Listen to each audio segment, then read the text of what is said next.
Good morning, everybody. Welcome to Morning in the Valley. It is Wednesday, October the 29th. Glad you are with us today. T-minus 5 days until we get rolling here for the start of the 2025-26 season.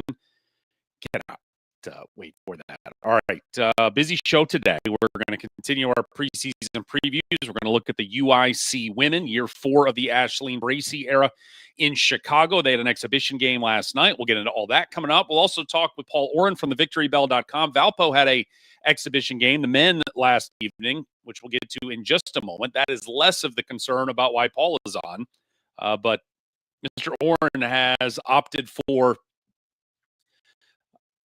taking it upon himself that he has circled the media wagons, and we've got a full 1 through 11 Missouri Valley Conference preseason poll. We have preseason teams, first and second. He reached out to nearly 24 media members, represented equally, and to try to get a nice cross-section of the league and thoughts and all that. And since we only got a watch list on the men's side, no preseason team, we only got the top 5 teams on the men's team. It's like, let's we were part of the voting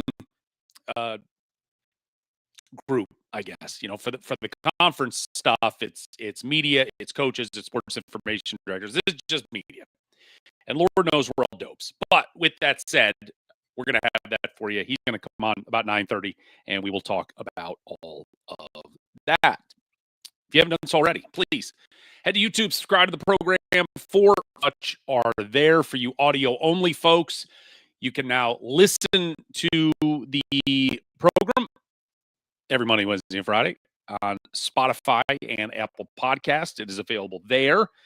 And then last night, threw out a little minor teaser, I guess, of sorts for next week, starting next week. And really, once we get into the regular season, we've talked about it throughout the summer, that this will not just be a Monday, Wednesday, and Friday program. Once we get to the season, it will be really the only potential hurdle and roadblock to being live every morning is my travel schedule, doing radio for Fort Murray State. But if there are games, we will try to be here every day to talk about them. And certainly in the non-conference, feels like there's games all the time. And we're also starting another program, because why not? We're going to have Morning in the Valley. I probably didn't think this one through on the front end, calling it Morning in the Valley, since there was a chance we might not always be here for you in the morning. But we will have Morning in the Valley overtime, where we will come on at night and we'll talk about games that have just finished, talk with the folks that have been involved with those, and try to continue to branch out and give you more and more Missouri Valley basketball conference coverage as we roll through the season. So hopefully you'll be able to continue to support that. And again, go to YouTube, subscribe for free, Morning in the Valley, hit the little notification bell. It will pop up and let you know every time we go live, no matter when it may be. And that way you won't miss any of especially our overtime programs at night. So thank you for the continued support. Okay, let's get into some news and notes of the morning. Exhibition week. It's the final exhibition week with the season starting on Monday. And Valparaiso playing. They'd already had one secret scrimmage. They played their one public exhibition last night, 104-60, Borough, Kentucky. It went just as you would hope if you were a Beacons fan. Story of the night, freshman J.T. Pettigrew, 22 points, 8 rebounds, did that in just 17 minutes. I mean, these rebounding numbers, and you see these when you play these exhibitions with Division I against lower tier teams. Valpo plus 44 on the glass, which is a rebounding margin you take and run for the hills. 71-27, 31-0 were the second chance points, the advantage for the Beacons. If there was a it was, and that is lowercase for sure. One game, can't worry about any of it, but 9 of 36 from 3-point range. Mr. Pettigrew, Justice McNair, the lone returner, scholarship returner from a season ago, along with Isaiah Barnes. Those 3 were 7 for 13. The rest of the team, 2 for 26. So that's an easily solved problem. Either A, it's a rough night and those guys will shoot better in the future, or B, you got guys taking shots in an exhibition game they won't take when it matters. So that'll just be something to monitor as the season rolls along. Speaking of Justice McNair, again, the lone scholarship returner for the Beacons, 21 points last night. So thanks to Paul Oren for being boots on the ground. This was not a box scores were not available for this one, and but he was able to scribble some notes so we have at least some idea of what happened. But again, it's an NAIA opponent. It's going to happen. But it happened the way you want it to. You don't want to get into a fist fight with one of these teams and then maybe doubting yourself a little bit. So good final dress rehearsal there for the Beacons. Tuesday night, Belmont played their final exhibition game, and it was a win at home over Tennessee Tech, 74-70. This is one that we had no boots on the ground outside of some social media posts from Belmont. They locked up their and really pulled down the box score on the stat broadcast feed. It was gone as soon as the game was over. So Valpo had the same thing where it's password protected. The paranoia, I wish I could be mad at it. I'm almost just, I almost respect it. It's like you see the football coaches that are so crazy about every little thing, but it's like, yeah, basketball coaches have their moments too. But especially for that very first game, trying to protect every bit of competitive advantage that you have, they do their best. So that's why very, very few of these games have been broadcast on ESPN Plus or any other platform. And then even box scores you can't even get a hold of. But Belmont beats Tennessee Tech 74-70. I'm just guessing off basically periodic social media updates. This one felt like it was generally in control, where Belmont was up 28-10 midway through the first half. They went on a 13-0 run in the second half, got back up by 14 with about 9 minutes to go. It was a 5-point game with 1:15 left. Nick McLean had a 3-point play. The Eastern Washington transfer stretch it back out to 8. They end up winning by 4. So not much to take from it other than it happened. And you saw some, most importantly, probably the first 10 minutes, because that's when everybody's playing our best against your best. And Belmont was out to an early 18-point lead. So good on them. Got that out of the way. And we move along to Monday and get ready for the start of the season. Mid-major poll from the folks at collegeinsider.com. They put out their weekly poll, and on the men's side, Belmont is in the top 25. They slide in at number 24 this week. 4 Valley teams are in the mid-major top 25 poll from College Insider. Again, we've seen a growth of these mid-major polls across the college basketball landscape, but this is one that's been around for a while. Illinois State coming in at number 4, Northern Iowa 11, Bradley at 18. You had Drake, Murray State, and Southern Illinois in the others receiving votes category. On the women's side, Murray State, they are the reigning and defending Missouri Valley Conference champions, regular season and tournament. They had their highest ranking ever in this poll. They come in number 8 in the preseason. Illinois State 12, Belmont 14.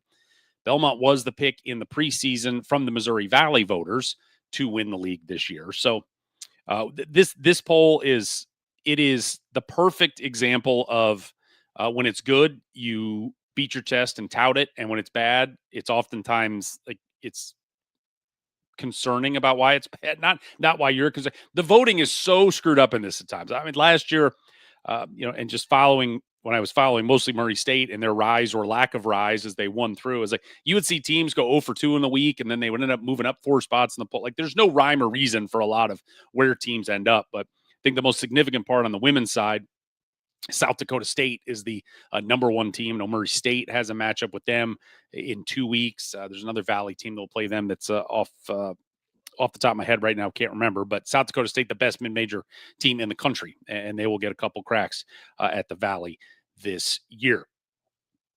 All right. As we move on now, let's see. Oh, we had one other exhibition game yesterday, and we talk about the cloak and dagger, the cloak and I might have jumped the gun. I don't want to jump the gun. We got to talk about Drake first. Drake took care of Dakota Wesleyan, another NAIA opponent, 77-57. And look, Dakota Wesleyan, top 10 team in the country in the NAIA. This was a relatively, it was 38-34. Drake at the half. Bulldogs fell behind early, took the lead at the end of the first half, never gave it up again. But they were tested. Third quarter stretched it out to a 14-point lead, end up winning by 20. Abby Alsma, who's been, in the Katie Dinnebeer era, a lot of a spot-up shooter on the outside, able to get to the basket. She finished with 19 points, had 5 steals. Sophomore Maggie Taylor, 8 rebounds and 2 blocks. Drake will open up their regular season on Monday. They are heading to Charleston, Illinois to take on Eastern Illinois. Speaking of EIU, last night they were in Chicago taking on UIC. And we talk about cloak and dagger. This was a cloak and dagger game, as UIC said, hey, it's game night, and then never mentioned it again on any social media platforms. No, obviously no stream, no box score. They did put the score on their schedule page that they beat EIU 68-57, but that was it. There was there was no further proof that it happened, other than this picture that Eastern Illinois posted and their little final score graphic, and you can see it is the Credit Union 1 arena, so you know that the game did happen. But that's all we got. That's all we got. But UIC victorious over Eastern Illinois, 68-57. One old friend alert from UIC, and that's Micaiah Williams, who graduated last year. Leading scorer last year, 9.5 points a game. The 6-foot forward for the Flames. She has signed her first professional contract, and she's going to Morocco to play. So, like that, a lot of places in this world you can go play basketball. I feel like Morocco is not the worst one on that list. That's just me. That's just me, and that's somebody that can get sunburned, flipping on the light in the bathroom. So that's good on her. So congratulations to Micaiah continuing her basketball career. Keep bouncing that ball as long as they let you do it. So heading to Morocco this season. All right, time now for our preseason preview of the UIC Flames, as we are getting ready now for year 4 of the Ashleen Bracey era in Chicago. And we're going to pause on that because our guest of honor is here. We don't need to make him wait 15 minutes while I prattle on and get deep into the weeds with the UIC Flames. We would like to welcome in from the Batcave, per usual. It's a different Batcave today. Paul Oren, welcome. Oh, hey, what's up? I was just getting here early to watch you do your magic a little bit. Well, we appreciate the punctuality per usual. So how is I guess first off, let's we talked about it right off the top. Valpo men last night, 104-62 winners over Brescia. It's what you would hope it would be against an NAIA opponent, but it is what you would hope. Yes, it's what you would hope. Overall, I guess the 30,000-foot view for you of what you saw last night, seeing the guys under the lights. They're tall. They got a lot of size, right? This is Brandon Vickery put together this note. 7 guys that are 6'8" or taller, which is the most in the Division I era for Valpo.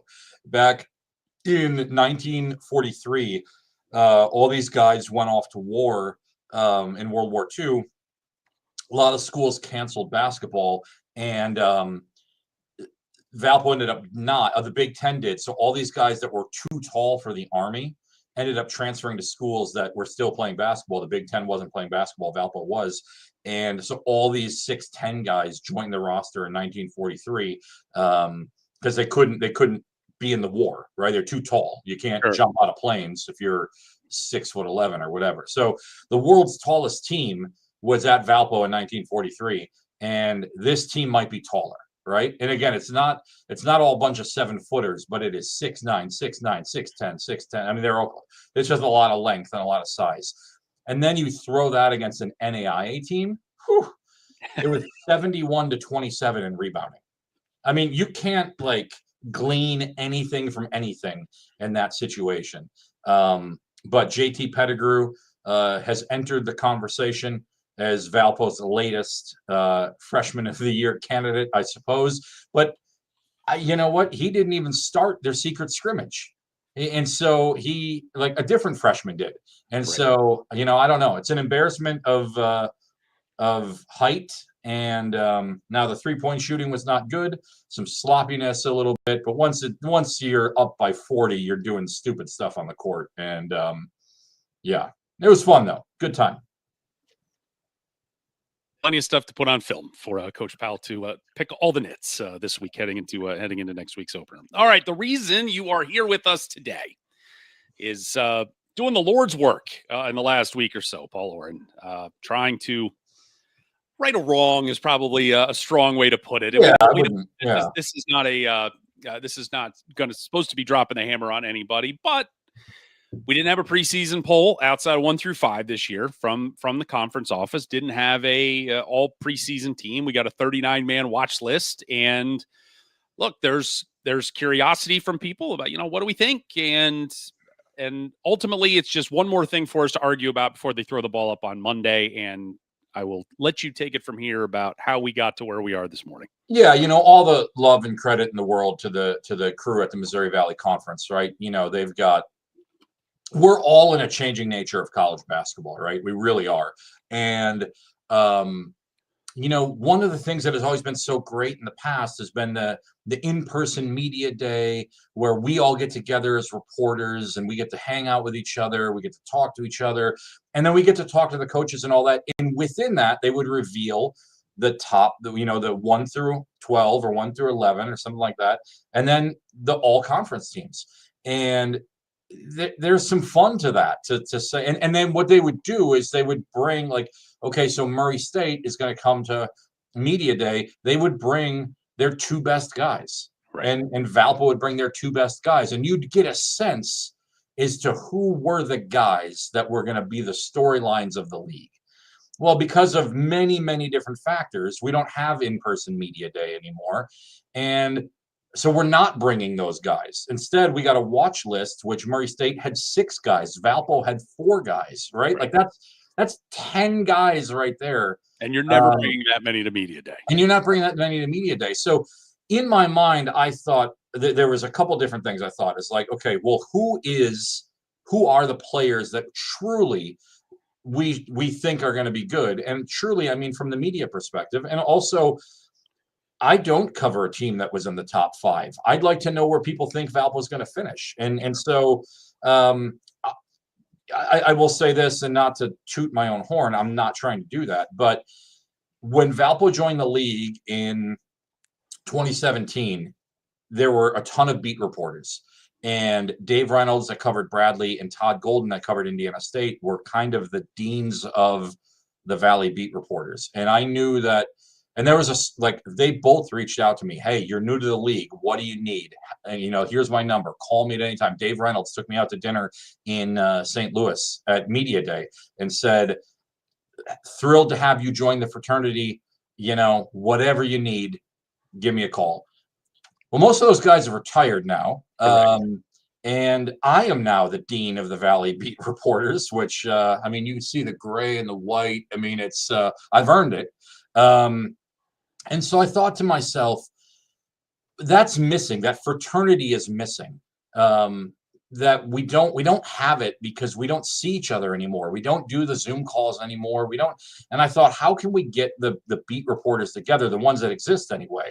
Because some schools don't have a beat reporter, but they do have professionals covering the teams. You are a great example of that.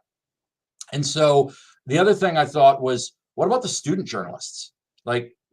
I know when I was a student covering Valpo a long time ago, if a professional would have looked in my direction and said, your opinion matters, my head, Jeff, would fill both of our screens, And so I just said, let's track down the beat reporters. Let's track down a student reporter. I went through each student newspaper. I found who was writing about the team. And I said, guys, let's vote. Let's do this. Not to undermine the Valley in any way, shape, or form. I just thought this would be fun. And it was fun. And, the students responded, oh, thank you so much for including me. This means a lot. And, Mara Thomas, who's the sports editor of the Valpo student newspaper, she's also on the volleyball team, spent 3 hours putting together the poll, and that's amazing. That's great. Now, Mara, who I sat with at the game last night, has ownership in this thing. Mara's going to pay attention to this thing a little bit more because of the fact that Mara put some skin in the game by saying this is, and so that's what I was trying to do. And I think we did it. and we got a poll, and we got a first team, and we got a second team, and there's controversy already. Some crazy choices that were made. That's why we did it. And if people from the Valley are listening, I didn't reach out to the Valley and say, hey guys, I'm doing this. I just thought this would be fun for us in the media. It's the media poll. And truth be told, it's probably going to rattle around our Twitter feeds for a day or two, and then it's gone. Blue Ribbon does a poll. Field of 68 does a poll. Yeah, everyone does a poll. It's no big deal. BetMGM probably does a poll. 100%. Yes. Yeah. All right. You want to start with the rankings? You want to start with the all conference teams? It's your show today. Let's do. Let's do the teams. Let's do the teams here. So this is what we got, and I think at the top, it's I don't know there was any real outliers of what we have seen from the jump. Illinois State getting the majority of the pub up top. Maybe Bradley at 3. Maybe a little bit of and by little bit I mean razor thin a little bit of where they have where they've been, and maybe in some other polls. The rest of it seemed pretty by the numbers there, outside of maybe Drake getting a first place vote. Yeah, and look, this was my if I'm looking over here, it's because I have a computer over here that has a lot of the details on here. Look, this is what things that stood out to me here were probably good brand name recognition for Bradley, pushing them a little bit higher than there's some questions about that team. There's questions about all these teams, but I was one of the 2 people that voted Murray to win the league. I've talked about this on your show before. I just feel like they got guy after guy after guy on that roster, and Fred King looks like he's going to be real good, and Lane Taylor, and there's some pieces there that I just think are going to be really good. But Murray State doesn't have the brand name recognition in the Missouri Valley that a Bradley does. So again, they were pretty close to one another. Northern Iowa is always going to be at the top. They've got the best coach in the league, in terms of collective thought. But obviously, Illinois State, they bring back their 2 studs. And really, Jack Doherty is another guy who I think is going to be really, really good this year. I voted him to my preseason all-league second team.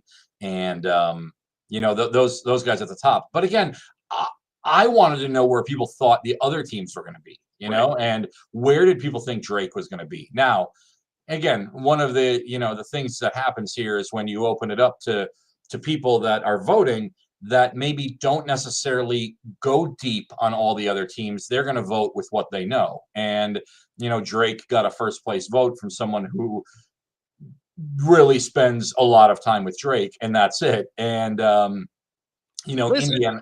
But if they've been the gold standard in this league, they have been in the tournament for the last 5 years to go 4 times. So you're like, if I'm rolling dice going, I'm going to go Drake. Why not? Yeah, you got to trust what they did. I mean, by all accounts, Eric Henderson's going to be a really, really good addition to the league, and we're curious as to what those guys they're bringing in are going to do, because the guys they brought in last year, I picked them 7th last year. I didn't know who Bennett Sturts was, and now Andy Katz is telling me he's one of the top 10 players in the country. Like, okay, and so that one stood out. Man, the state of Indiana, yeesh. In 49 other states, it's just basketball, but this is Indiana, and we're picked to finish dead friggin' last in all 3. That's rough. That's a rough go of it. I think there's a lot of question about Indiana State. They do have, they were the Drake of a couple of years ago, where they had all these studs and they all kind of went away, and you got a Camp Wagner and you've got Harding still there, and a guy looks 40 and he's still rolling. I love that guy. We'll see what they do. It's hard for me to think that Valpo's going to finish that low, but what have they proven? Valpo has not been a good regular season team. They've just been a halfway decent tournament team. And so, we'll see. And then Evansville picked dead last, but they've got the defensive player of the year coming back. And so, yeah, I thought it was interesting. Anything stand out to you on this list? Maybe as much as anything that there was such a drop off from Drake to SIU. I think that I think that, to me, I guess we were talking with John Baker the other day from March to the Arch, and it was just kind of, you can make an argument. I think that there's 7 that can win this thing today. And I feel like SIU's in that group. So I was maybe a little surprised they fell behind, as much as they did. I also am hard pressed. And the thing is, I think you can, every team, like, do I think Evansville is going to finish last? No. Do I think Indiana State would finish last, like the Blue Ribbon said? No. Do I think Valpo is going to finish last? No. Somebody has to finish last. Yeah, I think, and again, on October 29th, is that the bottom of the league is better. And I don't know if the bottom of the league is better or if maybe the top has come down, but I don't know that that's necessarily the case, because it's not like, the top team's been a top 50 team, from the jump. That I just think that the gap, probably the best way to put it, the gap from 1 to 11 is a lot closer than I feel like it has been in recent years. And that allows this now to become, I think it's just going to be a fist fight, and that's every night. And that's going to be the fascinating part of watching this league this year.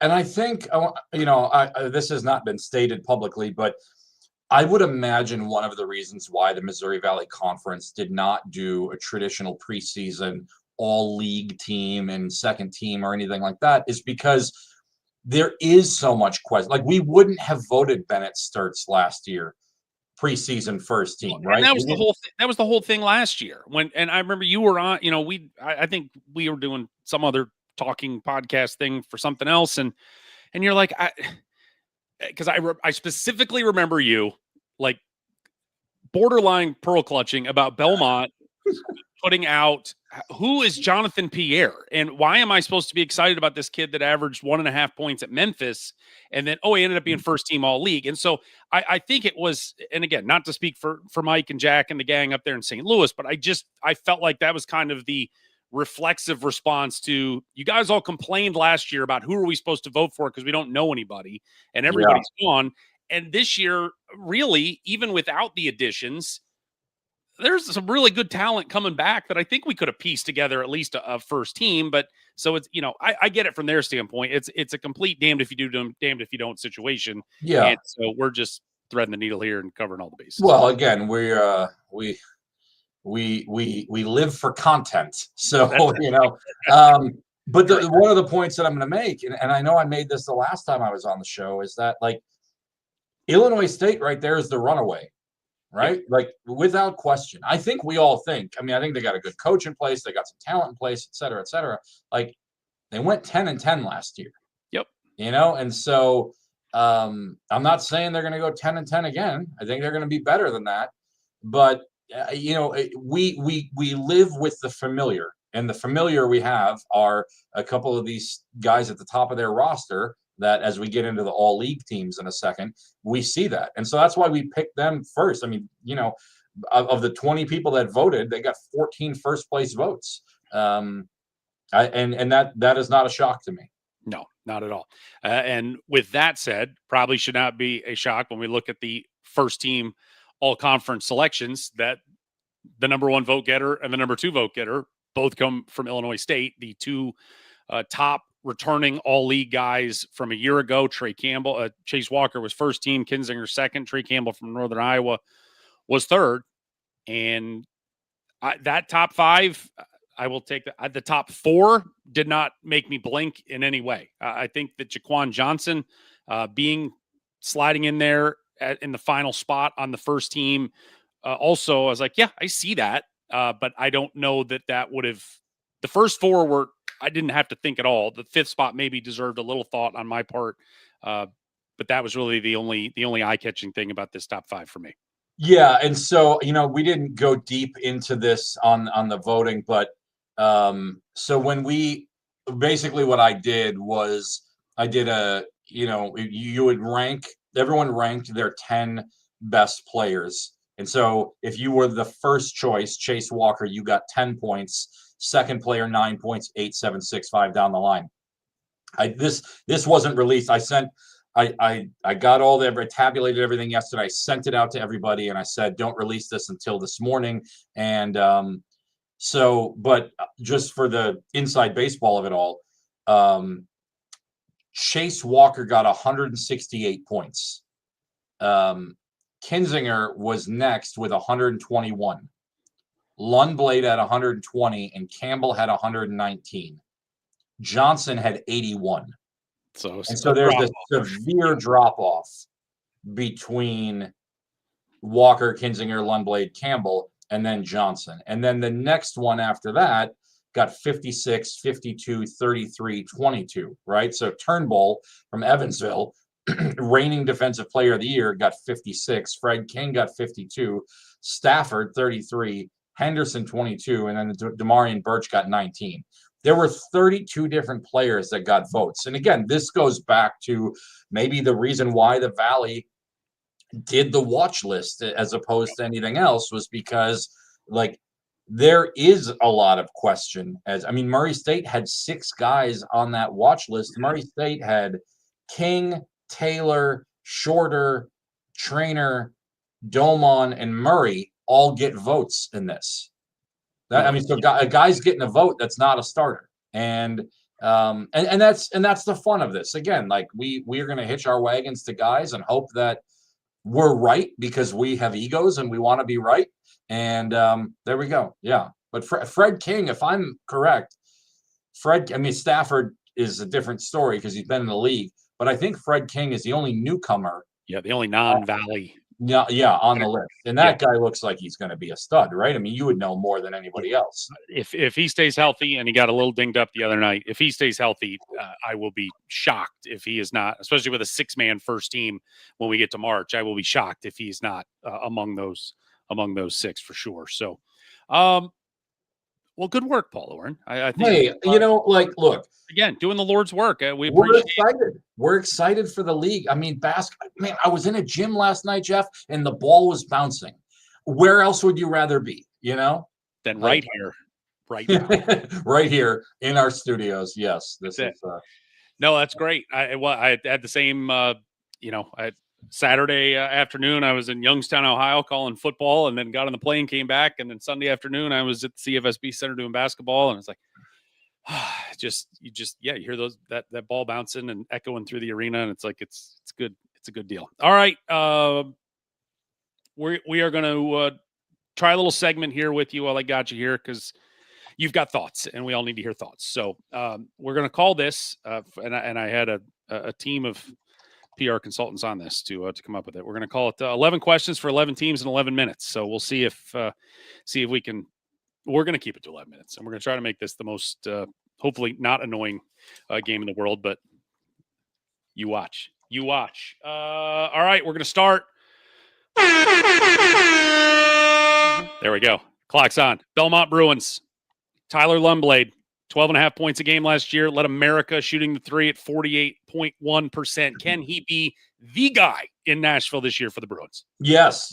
Three-pointer after three-pointer after three-pointer. This is all about the three-pointer, and Tyler Lundblade knocks it down with the best of them. Yes, I believe Tyler Lundblade can be the guy, and I believe he is going to win his fair share of Missouri Valley Conference Player of the Week awards because he'll have games where he hits 6 or 7 three-pointers. Any concern with him being now number 1 with a bullet on the scouting report? I mean, the three-pointer is the great equalizer, right? I mean, he's going to knock him down. I trust Casey Alexander to have guys around him to set up shots. He's going to get looks. Yes, he can be the guy.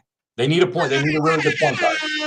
They do. All right, let's go to Bradley and Peoria. The era of Dean and Hannah and Montgomery is over. The new wave of Braves is in. Jaquan Johnson, Demarion Birch, Amit Jonovich being the guys. Can this new wave contend for a championship this year and finally get over the hump in St. Louis? I mean, Brian Wardle, I'd put him up against anybody in the league in terms of coaching, and he loves his point guards. He loves Johnson. And, a Demarion Birch, super uber athletic player. And Jonovich, he feels like a new guy, like the new Rain. But that guy's been there for a while. Guy is a brute force inside. Yes, I think Bradley. I think Bradley will be in the mix. They'll contend. I don't know that they'll do it, but they'll contend. I would be an idiot if I wanted to play Bradley at Arch Madness. Prayers up, Wyatt Wheeler. All right. Jaquan Johnson, I don't know if he'll be first team All Valley this year. I guarantee he'll be first team All Defense. You can mark that down right now. All right. Des Moines we go. A new coach again. Same results again for the Bulldogs for the last 5 years. They've gone to the NCAA tournament. Only one regular season championship. That came last year. Eric Henderson and the gang cut down the nets in St. Louis again. It's really going to come down to how all these new guys mesh together, right? You're looking at Jalen Quinn and Jay-Sean Thomas. I think is how you say his name. Those two guys, I think, are going to be really good. How does this group mesh together? Drake was successful last year because those guys had already meshed together at a previous school, and they came in and they didn't miss a beat. Now you're taking a bunch of guys, you're putting the pieces together. How do they mesh together? You got a good coach in there, and I've got a feeling that there's going to be some growing pains early, but I bet by the dog days of February, this team has got to figure it out a little bit. Evansville. Year 4 of the David Ragland era. 1 Valley win in year 1, 6 in year 2, 8 last year. Can they get to 10 and beyond this season for a team that our media poll thinks will finish last this year? I mean, defense travels, right? And so 100%. Connor Turnbull was the defensive player of the year. I don't know a lot about what the rest of their guys, right? Like, and this is the challenge. Is like we don't know. I know they're confident, they're excited about what they've got. That's a group that's going to welcome the last one. Bring it on, them and Valpo both. Bring it on, and can they get to 500 in the Valley? It's an incomplete answer at the moment because I just don't know what they've got, but I do know that Connor Turnbull looked really good last year, and you'd imagine a year in the weight room could ascend even higher. What pieces offensively do they have around them? And that's going to be the answer to that question. And right now, we don't know. Illinois State, the champions of April. Will they be the champions of March? And John Baker said it's title or bust in the normal Bloomington area this year. What do you think? Can you imagine being a Chicago Bears and Illinois State fan? You've won the offseason. Yeah. You're feeling great. And then you realize that Caleb Williams is maybe not the guy. Right. And so I'm not saying that's going to happen here. I'm saying that the Chicago Bears, there was no question they've won the offseason 3 years in a row. Illinois State won the offseason. The second those guys put pen to paper and said they were coming back, that's a big deal. What that mean? I mean, yeah, I guess it is title or bust and this is a fan base, by the way, that has been starved for success. Thirsty. Yes. I have watched them sit in just depression in the arena at the Enterprise Center. And just just loss after loss, brutal loss and stuff like that. And they've had really good players over the years. Some of them just didn't pan out. I love the story of Chase Walker. I'm pulling for that kid, right? The guy remade his body. Yeah, I mean, with the expectations they have, it's got to be title or bust. Because I don't know that they get another crack at this, right? Like, right. Kinzinger, if he is as good as he's going to be, the University of Wisconsin is going to back up a Brinks truck to try to bring him in as a senior. And Walker, who knows? So you can't really say in college basketball we're building toward anything anymore. And so, yes, it is title or bust for Illinois State. Terre Haute, Indiana State, certainly some question marks with Matthew Graves and thoughts with him and his family as he's coming back from triple bypass surgery. Everything went great. Don't know when he'll be back, but a lot of new look guys on there, including Sterling Young, the SWAC player of the year last season at Florida A&M, averaged 17 points a year. Is he the Valley's best kept secret right now? 1,000%. And the reason why I say that, as obviously, you do some research in, Florida A&M, which by the way has the best marching band in the country, the FAMU 100. If you go to Indiana State's roster and you click on Sterling Young, there's nothing listed. They are being so coy about him. They're not saying a word. You have to dig to find out information, and dig we do. And again, SWAC player of the year. He's gonna be a baller. He's gonna play, and it's gonna be fun to watch him. And that'll be a guy that I really think is, you look at Camp Wagner, you look at a couple of the other guys that they have. They had some talented freshmen last year that bolted. said we don't want to be a part of this, and they left. Guys that they were really invested in. And here comes Sterling Young as an older player. He's from Queens, New York, so he's got a little bit of grit and grind to him a bit. I'm looking forward to watching that play out a little bit. But I do kind of love the fact you look at other players on their roster and they've got bios and information and all that stuff, and they just got a nice headshot of him and no information whatsoever. So yes, Sterling Young is the Valley's best kept secret. Can the Racer reboot win? Just win, baby. This year. Just win. Don't make me look like an idiot, Murray State. I picked you to win. Yes. There was like a 19-day period during the summer where they signed a new player every single day. I don't even know where all these guys ended up on the roster because it just this guy signed, this guy signed, this guy signed. I think Murray is petitioning to go to have an 8-on-8 game because they've got yes they got player after. I mean, this is what the University of Kentucky did in 2015. They just sent reinforcements over the hill. Yep. Okay, the first wave of guys, let's take them out. Let's put a second wave of guys in. And Murray State's got a third wave of guys. Yeah, they're gonna ride like gazelles. Yes, that's my pick to win. All right, the pick to click. Northern Iowa, Titan Anderson gone, Jacob Hudson gone, Trey Campbell, third team All League is back. Are his shoulders ready to carry the burden for the Panthers? They're just like. I think they just grow these players on Northern Iowa's campus, right? I just think that, Campbell is another example of just a all-around fill-up-the-box score player. And I think he's going to be really good. And I feel like Ben Jacobson has a lab on campus somewhere where they just grow. It's like the Matrix, right? They're growing these players in pods, and then at one point they pop out, and here we go. They got Northern Iowa is just they are what they are. They build a great roster, and Campbell, I think it's just like the next guy up in a long line of. And by the way, the Dairy Bird, AJ Green, my guy with the Milwaukee Bucks, so fun to watch him turn into what he's turned into. The guy's dropping 20 the other night. It's been outstanding. And so Trey Campbell, he'll be the guy this year. He'll need some help around him. But are we ever really going to doubt Ben Jacobson and the way that he does a roster construction? It's going to be fun. Carbondale, Southern Illinois. Your guy, Isaiah Stafford, 2 years ago, arguably good stats, bad team guy, 17 points on a team with Valpo that struggled, sat out last year. If he's healthy, can he be a first-team All-Valley guy this year in Carbondale? If he's healthy, there's no question. If he's healthy, there is absolutely no question. And I, obviously I haven't seen him since, I don't know, March. So I don't know how he's progressed. 2 years ago, he burst on the scene. He had 30 against Illinois. He was fantastic. Late in the year, midway through conference, he tweaked, he messed up his knee. He was in a lot of pain. He tried to grit through it. He took a lot of shots that year because he was the best guy to take those shots. Cooper Schwieger was a freshman. They were, and Stafford, I don't know that he would have had the same numbers last year with the guys around him being a little bit better. And so you put him now on a Southern Illinois team that's got some talent around it. I don't know that he's going to have to be the bailout option all the time, but he's a really good scorer.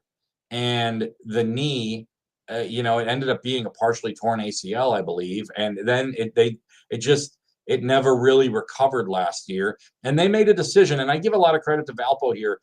They made a decision for the betterment of the kid, of saying, we could probably bring you back. He was sprinting in November last year. He could but the knee was maybe not strong enough at that point.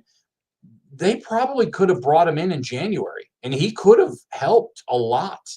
And they didn't, because he didn't want to waste a year. Now there seems to be question about this NAIA thing. Like, Stafford may very well have an additional year beyond this year. I don't know. He's got designs on a professional basketball future. So yes, Jeff, if healthy, Isaiah Stafford is going to average, mid to high teens and double digits in scoring. And let's see the players that he's got around him to see if it's going to be 19 or if it's going to be 15. I don't know. Chicago, Illinois, UIC, they were the darlings of the Valley in a lot of ways last year. Beat Drake, hammered Bradley in Peoria, 7-4 start in the conference, went 3-6 down the stretch, lost to Valpo on the opening round, got picked off there in St. Louis. If we give them the fast start again, can they finish strong this year with year 2 of Rob Eson? Well, I mean, you've got year 2 of Ahmad Henderson as well. I mean, the Niagara transfer from a year ago, like I really like him. It's just I like 5'10" players, right? I like guys who the reason why I say that is my best friend growing up, 5'8". You knew that when you stepped on a court with him, because he didn't have the height, he was going to have the fight. Yeah. And Ahmad Henderson brings that. There were some juicy, spicy games between Valpo and UIC last year. And I came to really appreciate watching the fight that UIC had. Now, yeah, they hit a wall down the stretch, and they've brought some guys in. I like what they've done from a roster perspective. I think that they've got some some different guys here that have they got some bigger guys. They got a guard from Binghamton, Chris Walker, 6'6", 200. Like, it's going to be a fun roster. But again, to your point, there's a lot of teams that are going to win some games. So that means some teams, an equal number of teams, got to lose some games. And I don't think we're talking about UIC in the top half of the league. So if they do finish strong, if they do play well, I think it would be a surprise, because we're talking about all these other teams. And so if they finish in the top half of the league, that would qualify as a surprise. It wouldn't be a surprise to them, right? But and Rob Eson really, really like his energy and really like what he's brought so far. To all of you listening, I apologize for the air horn. Outside of my radio tag team partner, Kenny Roth, whose feedback has been negative. So for him, one final time. We go to Valparaiso. Cooper Schwieger, all right. Pour out a 40 for our homies there. On to the next places. Who will be Roger Powell's third Valley Freshman of the Year in 2026? Well, I mean, if we're basing it on last night, it's going to be JT Pettigrew. They've brought in a litany of young players, and there's probably 3 freshmen who will get playing time. Kobe Walker, by the way, he's 6'9", 270. He's from Bloomington Normal. He was going to Central Michigan. They have a coaching change. Valpo scoops up, gets him. Other schools in the Valley were looking at him. He may very well redshirt, or and with the idea of just like still developing his body and whatnot. And Kobe Walker could be the next Chase Walker, in terms of like remaking the body a little bit. That said, one of the reasons why a 6'9", 275 monster might not have to play is because they got these other freshmen, namely JT Pettigrew and Carter Hopboy, who I think are going to be really good. Now, they play the same position, and they're both going to play a lot, and so they're going to play with each other, but they're both bigs. So I don't know that they're going to have to rely on a singular freshman like they did with Cooper Schwieger, and like All Right was just a gunner, so he was going to volume guy. Pettigrew last night in the exhibition, 8 of 11 for 22 points, 3 of 3 from the 3-point in 17 minutes of action. Efficient. Yeah. Efficient. And that comes on the heels of him dropping 24 against Fort Wayne in the secret scrimmage. And he did that coming off the bench. And he is really, really, really good. Carter Hopboy played for the U19 team for New Zealand. He's played against pros. He's really good. And then Raheem Chaney is going to get a lot of playing time as the backup point guard. So he's not obviously going to be in the freshman of the year conversation, but those are 3 freshmen that are going to play a lot. But JT Pettigrew, to me, it's sad because if he plays the way that I think he's going to play, I don't think there's a chance that, like he should go get the money. And I think he'll get it if he plays as well. I don't know that they're going to win freshman of the year, but he certainly looks like he could be in the conversation for some honors at the end of the year. 11 teams, 11 questions in 16 minutes and 51 seconds. So we did it. We did all right. We did all right. Paul Oren from the Victory Bell. Check him out. All your Valpo coverage there. All of our sports covering the Beacons. Thank you for the time. Thank you for all of your elbow grease here the last week or so, getting our preseason poll together, and we will talk to you most certainly very, very soon. Very good. Hey, thank you so much. Thank you for all you do. All right, brother. Thank you. There is Commander Oren.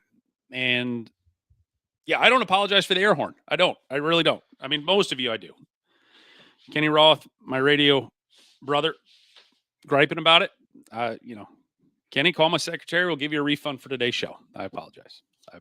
All right. Now we can turn our attention to the University of Illinois Chicago. The artist formerly known as Illinois Chicago, now just the UIC Flames.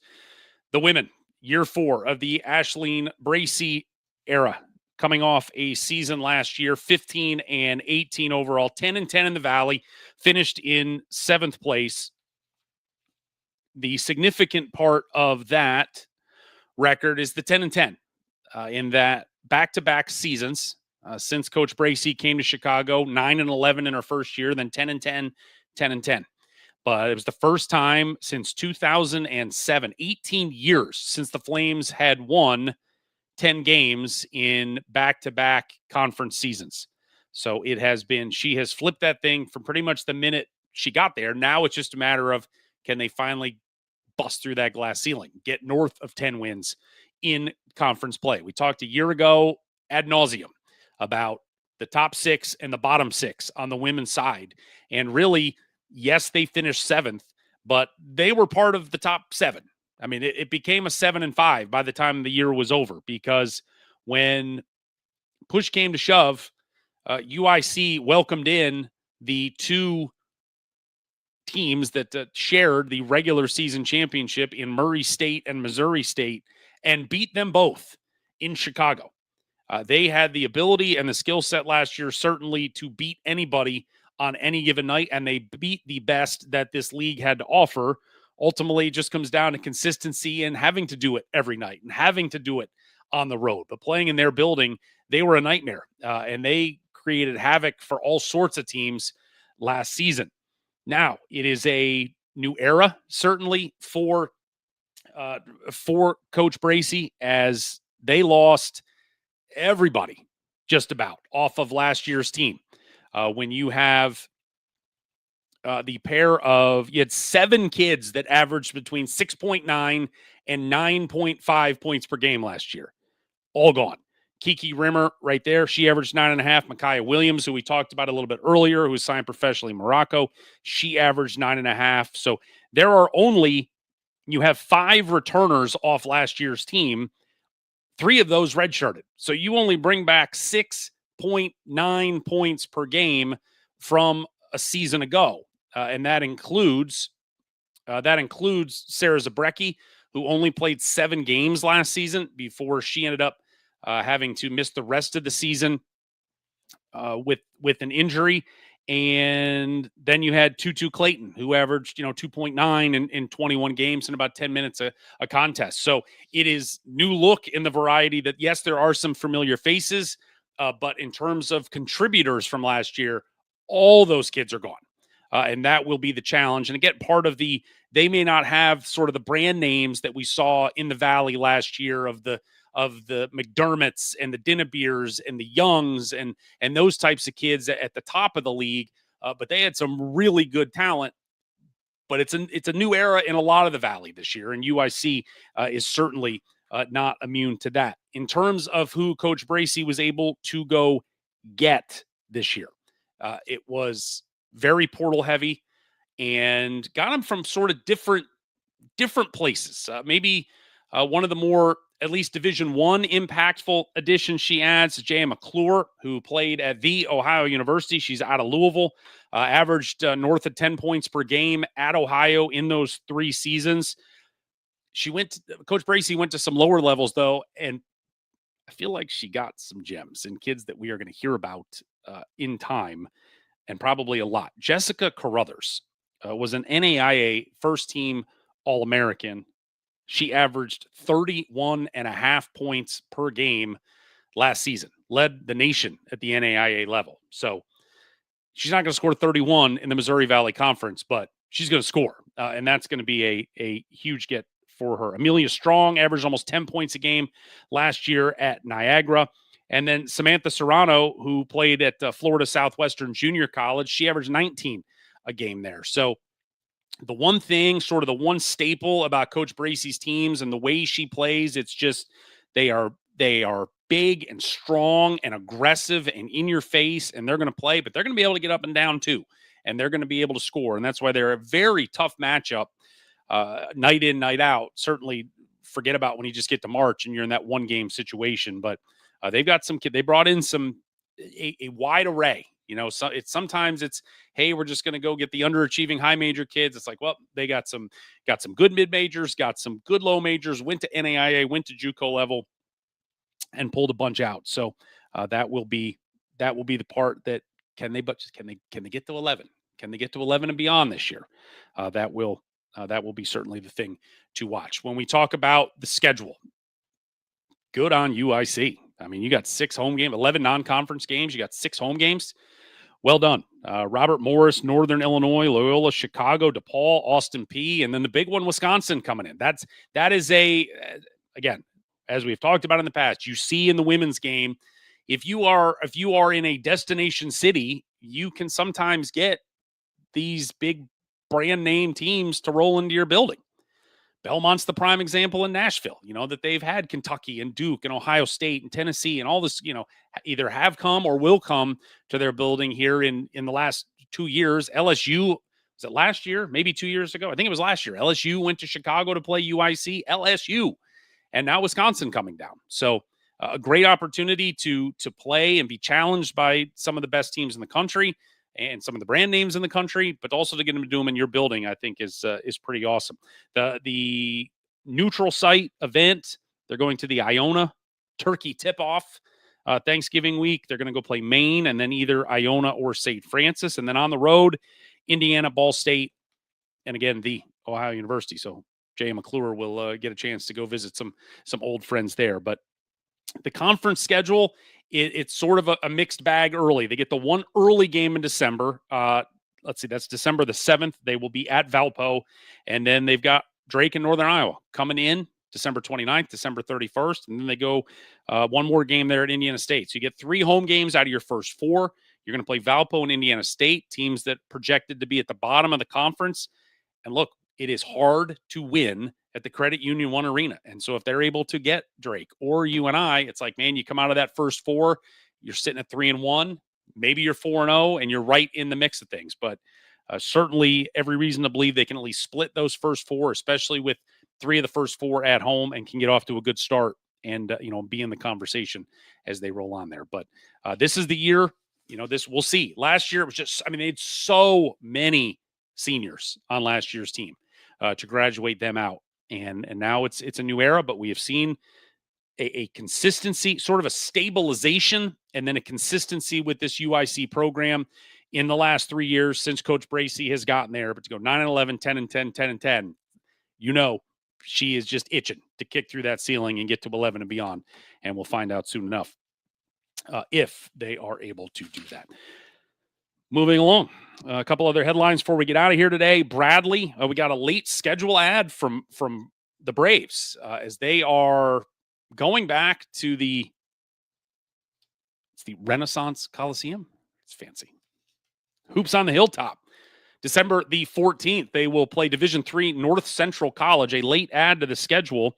And the Renaissance Coliseum, I watched the women play there last year. It's an awesome old building, and there's not many seats in it, though. Certainly way less than Carver Arena.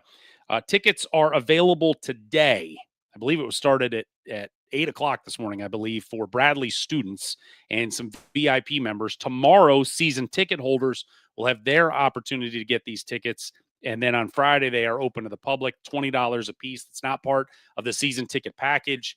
So if you're looking through your book, you're like, where are these tickets? Well, you don't have them because this is a separate deal. but seating is limited. So do not wait if you want to be able to go watch them play in the old barn there against North Central College on December the 14th. But again, that opens up today for the VIPs and the students. Season ticket holders tomorrow. General public on Friday. Call the Bradley ticket office and they will take care of you. Saw some, again, it's ranking season. That's what we do. That's why we had Paul on, so we could gripe about things that were of little to no importance. In the end, Kevin Sweeney from Sports Illustrated has put out his rankings 1 through 365, just ranked every team in the country. And I thought it was an interesting exercise in the end, just again, kind of seeing where guys on the national level, and they obviously are not as dialed in on the day-to-day with the Missouri Valley as all of us are, but just kind of just feeling out where everybody thinks everybody is. Matt Norlander from CBS Sports, really maybe the one guy that he seems all in on Belmont this year, all in on Tyler Lumblade and all in on Belmont being able to win in St. Louis and win a regular season championship as well. Kevin Sweeney, he had two teams in the top 100, and it was Northern Iowa and it was Murray State. And they were sort of kind of broke this down into 4 tiers of sorts. And really the top 2 were cousins, ultimately, where you've got Northern Iowa at 96, Murray State 97. He's a very negligible difference between the two. Okay, no problem. You go to tier 2, teams that aren't in the top 100, Illinois State, Bradley, Belmont, and Drake. Again, very little separation between those 4. Then we get a little bit of a drop down where you go then tier 3 to UIC, Southern Illinois, and Indiana State. This is probably one of the first metrics I've seen that has dropped SIU all the way down to 8. It's kind of SIU's kind of been locked into that 7, UIC the 8. Well, they have flip-flopped that. And then the last tier, 10 and 11, it's Valpo and it's Evansville. And as we have seen pretty much in most all polls, I think the Blue Ribbon had Indiana State 11th, but it's usually Valpo or Evansville in some combination. The part about this that was interesting to me was Evansville and the 223, in that they are the bottom. They are the seller for the Valley at 223. That is a good sign, I think, for the overall health of the league. If Kevin has some sort of magic crystal ball to show how everybody's going to do this year metrically. But if the floor is 223, that's good for the league. Because in recent years, we've just had those 300s, and whether Missouri State was having just an awful year, Valpo having an awful year, but it's like if the kind of that rising tide situation, we can get everybody up into pushing 200, maybe everybody can be in the top 100 before it's all said and done. That will certainly help lift the league and potentially get into a conversation there for a 2-bid league and beyond? Question mark. We'll find out. All right. Last thing before we get out of here today. Hey, gambling. NCAA. That was supposed to go into effect on Saturday, November the 1st. There has been some, I would probably best describe it as some buyer's remorse from some corners of NCAA administrators and more of university administrators and athletic directors and the such. The Division I Council, Division II, Division III, all approved that starting on November 1st, college athletes could, for the first time, bet on professional sports. No college sports, but they could bet on professional sports. Well, if you have not had your head in the ground here for the last week or so, there was that big NBA gambling scandal. Some of it had not anything to do with gambling. It was more of poker and stuff like that, as opposed to gambling on the games. But that was certainly a part of it. And I don't know if this is now a reflexive move to that, but what you're getting is the NCAA saying, okay, we're going to push this back 3 weeks, pushes it back to November 22nd. That now allows the window of time. Once these administrative councils say, hey, we've got a rule and we've passed it. Well, there's 30 days that they can go, just kidding, and pull it off the table if they get enough votes from other from the membership. And it was just interesting to see Greg Sankey, the SEC commissioner, pounding the pavement yesterday, 2 days ago, maybe more, pounding the pulpit, saying this is a bad deal. We don't need to be in the gambling sphere, and we don't need to be allowing our players to partake in that. And now that momentum has gone to, all right, let's pull the brakes, pump the brakes, and we'll see what's going on. Let's talk about this. And so they have 3 weeks that if they get enough votes, they can pull this back off. But If they do not, it'll be enacted on November 22nd. Again, I'm not wrapped around the axle one way or the other. I think from the NCAA standpoint, this was just one less thing they had to worry about, and so they're like, just fine, it's fine. But it does add some complications to things, and adds potential complications to things that I don't know that sort of that collateral damage and unintended consequences that really do cause some issues. So we'll see how this shakes out the next couple of weeks. But now there is suddenly all this momentum of, what are we doing? But I believe if memory serves, they need 2/3 vote to get rid of it, rescind it. And so I'm sure there will be a lot of the whips will be out in political speak there, trying to gather those votes and try to get this pulled off the table. But for now, it's on question mark. We'll see. They have until November the 21st to rescind that. And so we'll keep an eye on that. All right. That does it for this morning's edition of Morning in the Valley. Thank you for being with us again. Starting next week, and it'll be kind of a day-by-day basis depending on my schedule. We'll see how you guys like it and the feedback and all, but we're going to try to do some we put it out last night, the Morning in the Valley overtime, where it won't be morning, it'll be evening in the Valley, where we will come on at night around 9:00 when the games are ending and talk about the games that have just finished. And we'll talk with the folks that have been involved in those games, hopefully some players, coaches, media, and the such. And we can all get together and chop it up about Missouri Valley Conference basketball. We will also be here a lot more frequently than Monday, Wednesday, and Friday starting next week as well, once those games start hitting. So please go to YouTube, search Morning in the Valley, subscribe for free, hit the notification bell. You'll get reminded whenever we go live, whatever time of the day it is. Very much appreciate that. And again, if you ever miss a show, all our past shows, interview clips, segments, and the like, they are all there. So find Morning in the Valley, and you can subscribe. Audio-only listeners, the program is now available on Apple Podcasts and Spotify. You can subscribe there and download that.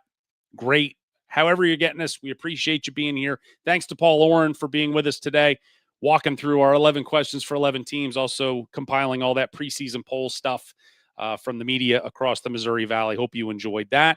Hope you enjoyed today's show. We'll be back Friday morning. We'll wrap up our season previews, and we will get you ready for Monday morning, because basketball starts Monday morning on the opening day of the season. Can't wait for that. Can't wait for Friday. Have a happy Wednesday, everybody. We'll talk to you soon, and thanks for watching Morning in the Valley.